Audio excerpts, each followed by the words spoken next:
ஆன்மீக அன்பர்களுக்கு எனது அன்பான வணக்கங்கள். எவ்வளவு பிரச்சனை இருந்தாலும், எவ்வளவு கஷ்டம் இருந்தாலும், எவ்வளவு வலிகள் இருந்தாலும் அத்தனையும் துணிவோடு போராடி கொண்டு இருப்பவங்க யாருன்னு பார்த்தீங்கன்னா விருச்சிக ராசிக்காரர்கள். விருச்சிக ராசிக்காரர்கள் படாத பாடுன்னு ஏதாவது ஒன்று இருக்கான்னா கண்டிப்பாக இல்லைங்க. அவ்வளவு பாடுகள் பட்டிருப்பீங்க. எல்லா இடத்துலையும் போகிற இடம் ஃபுல்லாக தடங்கள். ஏதாவது ஒரு காரியம் செய்யலாம், இதை செய்வோம் அப்படின்னு நீங்கள் நினச்சிக்கிட்டே இருப்பீங்க. இதனால் செஞ்சு எதாவது நம்ம முயற்சி பண்ணி எதையாவது ஒன்று சாதிச்சிடலான்ட்டு. நிச்சயமாக அது உங்களுக்கு இவ்வளோ நாளாக தடையாக தாங்க இருந்துச்சு. பட்ட பாடு, அதனால் ஏற்பட்ட அவமானம், இது ரெண்டுத்தையும் சந்திக்கிறதுக்கு உங்களுக்கு அவ்வளவு பெரிய வலியை ஏற்படுத்தி கொடுத்துருக்கு. இதை எல்லாத்தையும் தாங்கிக்கிட்டாலும் ஒரு தைரிய மனப்பான்மை மட்டும் உங்ககிட்ட இருந்துகிட்டே இருக்குங்க. காரணம் என்னென்னா, எப்படியாவது நம்ம ஜெயிச்சிடலாம், எப்படியாவது நம்ம செஞ்சிருவோம் அப்படின்ற ஒரு எண்ணம், உங்கள் மன உறுதி அவ்வளவு பெரிய உறுதியோடு இருக்கிறவங்க விருச்சிக ராசிக்காரர்கள். இப்படிப்பட்ட விருச்சிக ராசிக்காரர்களுக்கு இனி வரக்கூடிய காலங்கள், கிரக நிலவரங்கள் எப்படி இருக்குன்னு பார்க்கலாம். இனி வரக்கூடிய காலங்கள் எல்லாமே நல்ல இடத்துல தாங்க இருக்குது. இந்த கிரக நிலவரம் எப்படி இருக்குன்னு சொல்லிட்டு உங்கள் தோழியாக இருந்து என்னால் முடிந்த அளவுக்கு எப்படியெல்லாம் உங்கள் கிரக நிலவரம் இருக்குது, இதில் நீங்கள் எப்படியெல்லாம் தப்பிச்சு போனால் நல்ல அமைப்பு ஏற்படும், இவ்வளவு நாள் பட்ட பாடுகளுக்கு இனி வரக்கூடிய காலங்கள் உங்களுக்கு நல்ல காலமாக இருக்கணுன்றதுக்காக ஆன்மீகத்தின் வழியாகவும் ஜோதிடத்தின் வழியாகவும் என்னால் முடிந்த சிறிய உதவியாக இதை செய்கிறேங்க. விருச்சிக ராசிக்காரர்கள் எல்லாரையும் எளிதில் நம்பிடுவீங்க. அதனால தான் இன்னைய வரைக்கும் பிரச்சனை அதிகம். அவங்க நமக்கு நல்லது தான் பண்ணுவாங்க, இவங்களால் நிறைய நல்லது நடக்கும் அப்படின்னுட்டு நீங்களே உங்களை மாதிரியே இருக்கிற மாதிரியே மற்றவங்கள நினச்சிக்குவீங்க. இதனால் எல்லா இடத்துலையும் உங்களுக்கு தாங்க பிரச்சனை. ஏன்னா நீங்கள் நம்பக்கூடிய ஆள்கள் உங்களுக்கு நம்பிக்கையானவங்க கிடையாதுங்க. நம்பிக்கை துரோகத்தை மட்டுமே செய்யக்கூடியவர்களாக இருந்தாங்க. ஏன்னா உங்களை வச்சு அவங்க ஏதாவது ஆதாயம் தேடிக்கணும், உங்களை வச்சு அவங்க பணத்தை பார்க்கணும், உங்களை வச்சு அவங்க மற்றவங்க முன்னாடி நிமிர்ந்து நிற்கணும், மற்றவங்க முன்னாடி பேர் புகழ் எடுத்துக்கணும் அப்படின்ற எண்ணத்தோடு தான் அவங்க கூட பழகிட்டு இருக்காங்க. யார் ஒருத்தவங்களும் நீங்கள் வளரணும், நீங்கள் பெரிய இடத்துக்கு வரணுன்ற எண்ணெல்லாம் உங்கள் கூட இருக்கிறவங்களுக்கு கிடையவே கிடையாது. ஃபஸ்ட்டு கேட்டால் நீங்கள் எங்கே வளர்ந்துருவீங்களோன்னு அவங்களுக்கு ஒரு பயம். இதனாலேயே நிறைய இடத்துல அவங்க உங்களை மட்டம் தட்டி இருப்பாங்க. அதை எல்லா இடத்துலையும் நீங்கள் என்ன பண்ணுவீங்கன்னா பொறுத்துக்குவீங்க. சரிப்போ, நம்ம கூட இருக்கவங்க தானே, நம்ம நண்பர்கள் தானே, நம்ம உறவினர்கள் தானே அப்படின்ற இடத்துனால, ஒரு நல்ல எண்ணத்தினால நீங்கள் என்ன பண்ணிடுறீங்க, எல்லாத்தையும் ஏற்றுக்குவீங்க. சரி விட்டுடுவோம், போனால் போகிறாங்க அப்படின்ட்டு. ஆனால் இதுதாங்க உங்கள் பலகீனம். இதை தெரிஞ்சுக்கிட்டு தான் அவங்க உங்களை இன்னும் ஏறி ஏறி மிதிச்சுக்கிட்டே இருக்கிறாங்க. நீங்கள் இன்னும் கீழே விழுந்துகிட்டே இருக்கிறது காரணம் இதுதான். ஆனால் இவ்வளவு பிரச்சனைகள் இருந்தாலும் உங்கள் கூட இத்தனை நாட்கள் கடவுள் உங்களுக்கு நிச்சயமாக அருள் புரிஞ்சிட்டு தாங்க இருக்கிறாரு. எவ்வளவோ பிரச்சனை, மன விரக்தி எல்லாத்தையும் சந்திச்சிட்டீங்க. கொஞ்சம் நஞ்சம் கிடையாது. இருந்தாலும் எப்பயாவது ஒரு சின்ன முயற்சி பண்ணுவீங்களே, அது எப்படின்னா உங்கள் கூட ஆண்டவன் இருக்கிறாங்க. அந்த ஆண்டவன் தான் உங்களை முயற்சி செய்ய சொல்லி உங்கள் எண்ணத்தில் அவர் உட்கார்றது. இதை செய் அப்படின்னுட்டு உங்கள் மனசை தேத்தி விடுறது யாருன்னு பார்த்தீங்கன்னா கடவுள் தான். எத்தனையோ இடத்துல நீங்கள் துன்பப்பட்டிருப்பீங்க, கவலைப்பட்டிருப்பீங்க, அவமானப்பட்டிருப்பீங்க, சூழ்ச்சியாலேயே நிறைய இடத்துல நிறைய சந்திச்சிட்டீங்க. ஆனால் எல்லாத்துக்கும் உங்களுக்கு துணையாக இருக்கிற ஒரு இறைவன்றதுனால தான் இத்தனை வித பிரச்சனைகளுக்கு நடுவுலையும் உங்களால் ஒரு இடத்துல ஒரு ஆளாக உங்களால் நிற்க முடியறதுக்கு காரணம் என்னென்னா இறைவனோட அனுகிரகம். அப்படிப்பட்ட இறைவன் உங்களை ஒரு நல்ல இடத்துல கொண்டுட்டு போய் வைப்பாருங்க. உயர்வான இடத்துல வைப்பார். உங்கள் எண்ணம் போல் உங்களுக்கு வாழ்வு. நீங்கள் எப்படிப்பட்ட ஒரு எண்ணம் உடையவர்னு பார்த்தீங்கன்னா, எல்லாரும் நல்லா இருக்கணும்னு நினைக்கிற ஆட்கள் தானே. நிச்சயமாக நீங்களும் நல்லா இருப்பீங்க. உங்களுக்கான வாழ்க்கை, உங்களோட சந்தோஷம், உங்களுக்கான நிம்மதி எல்லாமே உங்ககிட்டயே தாங்க இருக்குது. அதை பயன்படுத்திக்கிற விதம் தான் உங்களுக்கு தெரியல. நீங்கள் எல்லாரையும் நம்பி ஏமாந்துட்டீங்க. இவ்வளவு நாள் நம்பி ஏமாந்தது இல்லாமல் நம்பிக்கை துரோகத்தையும் பார்த்துட்டு விரக்தி ஆகிட்டீங்க. அதெல்லாம் இல்லாமல் வெளியே வந்துட்டீங்கன்னா நிச்சயமாக இனி வரக்கூடிய காலங்கள் உங்களுக்கு சிறப்பான காலங்களாக தாங்க இருக்குது. விருச்சிக ராசிக்காரர்களுக்கு கிரக நிலவரம் எப்படி இருக்குன்னு பார்த்தீங்கன்னா, செவ்வாய் ஆட்சிங்க. இது உங்களுக்கு நல்லது தாங்க நடக்குது. ஏன்னா விருச்சிக ராசிக்காரர்களுக்கு செவ்வாய் பலமாக இருந்தாலே நிறைய இடத்துல வெற்றி அடைகிறதுக்கான வாய்ப்புகள் எளிமையாக கிடைச்சிரும். ரொம்ப சிரமப்பட்டோ இல்லை ரொம்ப போராடியோ நீங்கள் வெற்றியை தேட வேண்டிய அவசியம் கிடையாது. ஏதாவது ஒரு செயல் செய்யணும்னு நீங்கள் எண்ணம் வச்சாலே போதுங்க, அதுக்கான வழிவகைகள் நிச்சயமாக கிடைச்சிரும். செவ்வாய் நல்ல இடத்துல இருக்காரு, நல்ல முன்னேற்றம் ஏற்படுங்க. வேலையில் இருந்து வந்த பிரச்சனைகள் அத்தனையும் சரியாயிடுங்க. விருச்சிக ராசிக்காரர்களுக்கு வேலையில் எப்படியோ ஒரு விதத்தில் உங்களுக்கு பிரச்சனை இருந்துகிட்டே இருந்திருக்கும். இல்லை வேலை பளு அதிகமாக இருந்திருக்கலாம். அதெல்லாம் இனி சரியாகிறதுக்கான காலகட்டம் நல்லா இருக்குதுங்க. இந்த நேரம் உங்களுக்கு நல்லா இருந்தாலும் நீங்கள் அதை வந்து நிதானமாக கையாளுறது உங்கள் திறமைங்க.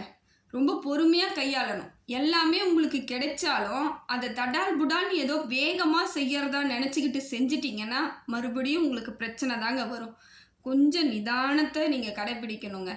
யோசிங்க, இதை செய்யலாமா அப்படின்ற இடத்துக்கு நீங்கள் திருப்பி யோசிக்கும் பொழுது நிச்சயமாக உங்களுக்கு ஒரு நல்ல முடிவு வரும். அந்த முடிவு உங்களுக்கு வெற்றி பாதையை ஏற்படுத்தி கொடுத்துரும்.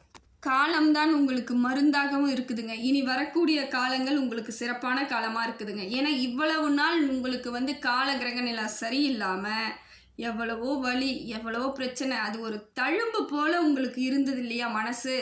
இனி வந்து மருந்தாக அந்த காலம் உங்களுக்கு மாறி உங்களுக்கு அந்த ஏற்பட்ட காயங்கள் எல்லாமே சரியாகிறதுக்கு வாய்ப்புகள் அதிகமாக இருக்குதுங்க.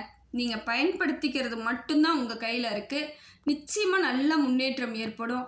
விரக்தியிலேருந்து வெளியே வாங்க. ஏதாவது ஒரு சின்ன பிரச்சனையை கூட பெருசாக நீங்கள் எடுத்துக்கிறீங்க. காரணம் என்னென்னா, நீங்கள் இவ்வளவு நாள் ஏற்பட்ட பிரச்சனைகள் அப்படிப்பட்ட பிரச்சனை. சந்தோஷமாகவே இருந்துட்டு சின்னதாக ஒரு பிரச்சனை வந்தால் அது உங்களுக்கு பெருசாக தெரியாது. ஆனால் இவ்வளவு நாள் வெறுமையை மட்டும் நீங்கள் அனுபவிச்சிட்டிங்க. ரொம்ப கஷ்டத்தை அனுபவிச்சிட்டிங்க. இப்போ சின்னதாக ஒரு பிரச்சனைனாலும் அது உங்களுக்கு பெருசாக பழைய பிரச்சனையெல்லாம் தோண ஆரம்பிக்கும். அதெல்லாம் இல்லைங்க, எல்லாம் சரியாயிடும்ன்ற நம்பிக்கைக்கு வாங்க. நிச்சயமாக உங்களுக்கு முன்னேற்றத்துக்கான வாய்ப்புகள் அதிகமாக இருக்குதுங்க. இந்த காலகட்டம் உங்களுக்கு சிறப்பாக இருக்குதுங்க. அதுக்கு அடுத்தது பார்த்தீங்கன்னா விருச்சிக ராசிக்காரர்களுக்கு சந்திரன் நீச்சமாகுதுங்க. சந்திரன் நீச்சமாகிறதும் உங்களுக்கு கொஞ்சம் பிரச்சனைகளை ஏற்படுத்தும். அறிவு மங்க செய்யும். புத்திசாலித்தனத்தை குறைக்க செய்யும். அதே போல் பொருளாதார பிரச்சனை தாங்க ஏற்படும். அந்த பொருளாதாரத்தில் மட்டும் கையை வச்சாலே உங்களுக்கு பிரச்சனை இருந்துகிட்டே இருக்கும். முடிஞ்ச வரைக்கும் செலவு பண்ணுறதை நீங்கள் பார்த்து செலவு பண்ணுங்கள். சிக்கனமாக செலவு பண்ண முயற்சி பண்ணுங்கள். எவ்வளோக்கு எவ்வளோ சிக்கனமாக செலவு பண்ணுறீங்களோ அவ்வளோக்கு அவ்வளோ உங்களுக்கு பலம் ஏற்படும். எடுத்த உடனே நீங்கள் அதிகமான எல்லாத்தையும் பண்ணிட்டீங்கன்னா நீங்கள் பலகீனமாக மாறுறதுக்கான வாய்ப்புகள் இன்னும் அதிகமாகிடும். பொருளாதாரம் வர அளவுக்கு செலவு அதிகமாக இருக்குது. அதனால் கொஞ்சம் யோசித்து நிதானமாக செயல்படுங்க. அதே போல் யாரையும் நம்பாதீங்க. இப்போ வந்து உங்ககிட்ட வந்து சொல்லுவாங்க, அந்த தொழில் பண்ணலாம், அந்த வியாபாரம் பார்க்கலாம், இதில் முதலீடு பண்ணுங்க, அதை செய்யுங்க, இதை செய்யுங்கன்னு சொல்லிட்டு உங்கள் மூளையை போட்டு ரொம்ப குழப்பி விடுவாங்க. எதுக்கும் நீங்கள் வந்து பதில் சொல்லாதீங்க. உங்களை மட்டும் நீங்கள் நம்பினா மட்டும்தாங்க விருச்சிக ராசிக்காரர்களால் தப்பிக்க முடியும். யார் எதை சொன்னாலும் நிச்சயமாக கேள்வி கேளுங்க. இது எப்படி சாத்தியமாகும்னு ஒரு முறைக்கு 10 முறை கேட்டிங்கன்னா அவங்களே உங்களை விட்டு விலகிடுவாங்க. அதையும் மீறி நீங்கள் எதுவுமே பண்ணாமல் நீங்கள் பாட்டு போயிட்டு முதலீடு பண்ணிட்டீங்கன்னா வரக்கூடிய பிரச்சனைகளை நீங்கள் உங்கள் தலையில் வச்சுட்டு அவங்க எஸ்கேப் ஆகிடுவாங்க. ஜாக்கிரதையாக இருங்க. அதே போல் சந்திரன் நீச்சமாக இருக்கும் பொழுது உங்கள் பேரை சொல்லி மற்றவங்க அதிலிருந்து ஆதாயம் தேட ஆரம்பிப்பாங்க. உங்கள் பேரை சொல்லி வேறு இடத்துல கடன் வாங்குறது, இல்லை உங்கள் பேரை சொல்லி வேறு இடத்துல ஏதாவது செஞ்சுட்டு உங்கள் பேரை சொல்லிவிட்டு உங்கள் தலையில் வச்சுட்டு போகிறதுக்கான வாய்ப்புகள் அதிகமாக இருக்குதுங்க. ஜாக்கிரதையாக இருங்க. யாராவது உங்கள் பேரை சொல்லிட்டு செஞ்சாங்கன்னு அப்படி உங்களுக்கு கேள்விப்பட்டீங்கன்னா உடனடியாக அதற்கு தீர்வு காண முயற்சி பண்ணுங்கள். அப்படியே சரிப்போம் அப்படின்ற அசால்ட்டாக இருந்துடாதீங்க. அலட்சியம் மட்டும் பண்ணாதீங்க. அலட்சியம் தாங்க உங்களை படு பாதாளத்தில் இவ்வளவு நாள் தள்ளி வச்சிருக்கு. இப்போ ஏதாவது உங்கள் பேரை சொல்லி வாங்கியிருக்கிறாங்க, இல்லை நீங்கள் தான் ஏதோ சொன்னீங்க அப்படின்னு கேள்விப்பட்ட அடுத்த நிமிஷம் நீங்கள் அதற்கான வேலையை செய்ய ஆரம்பிக்கணும். நான் அதெல்லாம் எதுவும் செய்யலை, எனக்கு அதுக்கு சம்மந்தம் இல்லை, என்கிட்ட கேட்கக்கூடாதுன்னு கண்டிப்பாக கரெக்டாக சொல்லிடுங்க. இல்லைன்னா உங்கள் தலையில் வந்து வெடிஞ்சிரும். இது காலத்துக்கும் நீங்கள் அந்த கடன் அடைக்கிற மாதிரி இருக்கும்.